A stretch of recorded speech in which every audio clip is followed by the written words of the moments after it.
47 में रूस का पहला चंद्र मिशन लूना 25, जिसका जो है संपर्क रशिया की जो कंपनी है रोसकोसमोस, उससे संपर्क टूट गया। भारत की तरह ही या भारत ने भी अपने दक्षिण ध्रुव पर ही उतरने का लक्ष्य रखा है, और ये जो रशिया का लूना 25 मिशन था ये भी उसी पर जो है लैंड करता, लेकिन उसका बीच में ही रोसकोसमोस जो रशिया की एयर स्पेस कंपनी है, उसका संपर्क जो है टूट गया उस यान से, तो वो क्रैश कर गया।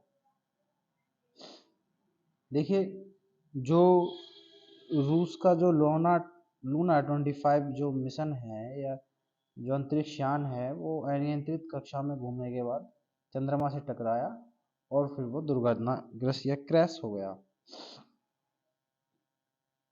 द पायलटलेस स्पेसक्राफ्ट जो चंद्रमा के दक्षिणी ध्रुव में उतरने का जिसका लक्ष्य रहा था, एक ऐसा क्षेत्र है जहां वैज्ञानिकों का मानना है कि जहां पर जमे हुए पानी और कीमती तत्वों के महत्वपूर्ण भंडार हो सकते हैं। इसको 21 अगस्त को ये चंद्रमा पर लैंड करता, लेकिन उससे ही पहले ये क्रैश कर गया। हालांकि रोसकोसमोस ने कहा कि 19 अगस्त को लूना 25 के साथ उसका संपर्क टूट गया था, और जब अंतरिक्ष यान में कठिनाइयों का सामना करना पड़ा तो उसने असामान्य स्थिति की सूचना दी थी। एजेंसी ने एक बयान में कहा है कि उपकरण एक अप्रत्याशित कक्षा में चला गया और जो चंद्रमा की सतह के साथ टकराव के रूप में अस्तित्व में बाद में नहीं रहा, यानी कि वो क्रैश कर गया। इसमें कहा गया कि एक विशेष आयोग इस बात की जांच कर रहा है कि चंद्रमा की चंद्रमा की जो लैंडिंग या शॉट है वो क्यों विफल रही।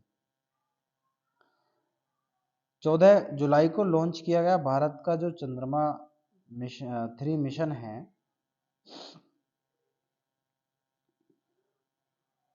वो भी दक्षिणी ध्रुव क्षेत्र में ही उतरेगा चंद्रमा के। इसके जो लैंडर का संचालित अवतरण है वो 23 अगस्त की शाम से शुरू होने की उम्मीद है, यानी कि वो कल वो 23 अगस्त को लगभग 5-5:30 बजे के बाद वो उसके उतरने की वहां पर उम्मीद जताई जा रही है। चंद्र मिशन जो रशिया के बारे में बात देख लेते हैं। यहाँ पर जो चंद्र मिशन है रशिया का, वो 1976 के बाद से जो वो पहला मिशन था, और क्योंकि पहले ये सोवियत संघ था तो उसके बाद से जो रूस का ये चंद्रमा पर पहला मिशन है। केवल 3 सरकारों ने ही चंद्रमा पर सफल लैंडिंग का प्रबंधन किया है, सफल लैंडिंग की है, जिसमें सबसे पहला सोवियत संघ यानी कि जो आज रूस है, अमेरिका, चाइना, और भारत ऐसा कर लेगा तो भारत चौथा देश बन जाएगा जो वहां पर सफल जो है वहां पर चंद्रमा पर अपनी लैंडिंग कर लेगा। इसी के साथ चंद्रमा का दक्षिणी ध्रुव वैज्ञानिकों के लिए विशेष रुचि का विषय है, जिनका वैज्ञानिकों का मानना है कि स्थायी रूप से छाया वाले ध्रुवीय गड्ढे जो है वहां पर, उनमें चट्टानों में जमे हुए पानी हो सकते हैं, जिन्हें भविष्य के खोजकर्ता हवा और रॉकेट के ईंधन में बदल सकते हैं।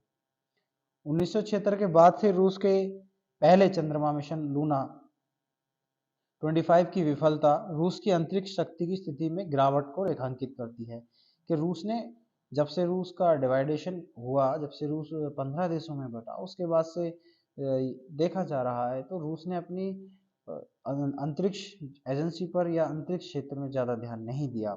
इसलिए चंद्रमा मिशन उसकी स्थिति में गिरावट को दर्शाता है। उस समय से जब यह एक कृत्रिम उपग्रह लॉन्च करने वाला पहला देश था, क्योंकि जब ये ऐसा करने वाला कृत्रिम उपग्रह लॉन्च करने वाला ये पहला देश था, और पृथ्वी की कक्षा में पहला मानव लॉन्च जो है वो भी रशिया ने ही किया था, या हम कहें सोवियत संघ ने किया था।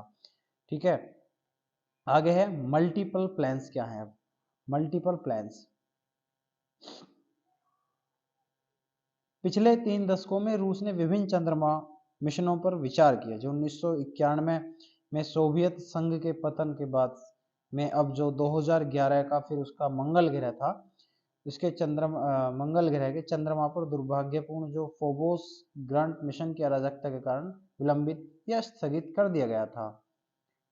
आखिरकार लगभग 2010 की शुरुआत में रूस ने चंद्रमा के दक्षिण ध्रुव के लिए लूना 25 पर समझौता किया कि वो वहां पर इसको भेजेगा, ठीक है। लेकिन यहाँ पर उसको क्या मिली है, उसको यहाँ पर रूस को सफलता नहीं मिली है, ठीक है। और 23 अगस्त को भारत का चंद्रमा जो है वहां पर भी लैंड साउथ पोल पर यानी दक्षिणी ध्रुव पर ही लैंडिंग करेगा। तो देखते हैं भारत के लिए वहां पर क्या चैलेंज जो है आएंगे, और भारत को कहीं ना कहीं इससे कुछ ना कुछ सीख देखने को मिली होगी। मिलते हैं अगली न्यूज़ में अगली वीडियो के साथ। Thank you.